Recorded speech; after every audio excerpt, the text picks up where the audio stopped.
A longtime South Dakota social studies teacher who's now retired is raising concerns over the new social studies content standards proposed by the South Dakota Board of Education.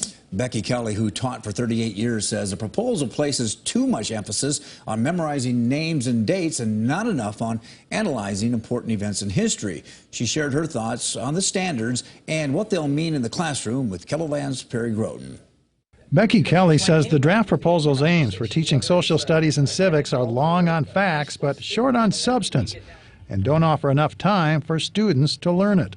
We have so much information to cover if we really want students to understand it, and we don't have enough time to get it done. And this curriculum seems to be really top-heavy with factual information, which is going to leave little time for the analysis. In addition to her many years at Washington High School, Kelly also taught for 2 years on the Navajo Reservation in Arizona. She says she's encouraged by more emphasis on Native American history in the South Dakota standards, but says their goals are too vague. It says, students will know this about Native American history, but know what about it?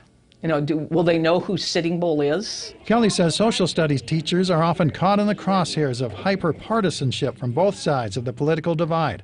And that means what they teach students can be misinterpreted outside of the classroom. Kids come home and say something very innocently, but then the parents were like, okay, wait a minute, this is what my kid told me you were doing in the classroom. And I'm like, that's not what, the kid wasn't lying, it's just the way that they were relaying it to parents. Kelly says those partisan sensitivities regarding education grew through her final decade in the classroom.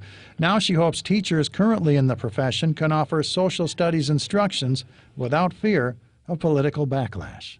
In Sioux Falls, Perry Groten, KELOLAND News. Kelly says that she is disappointed that not enough South Dakota teachers were included in the 15-member commission that drew up the standards, and the Department of Education issued a statement to KELOLAND News on Thursday stating that final candidates were selected to ensure a broad range of professional backgrounds and experience. Meanwhile, the Board of Education postponed its public hearings to discuss proposed rules that would have prohibited the adoption of content standards that promote inherently divisive concepts.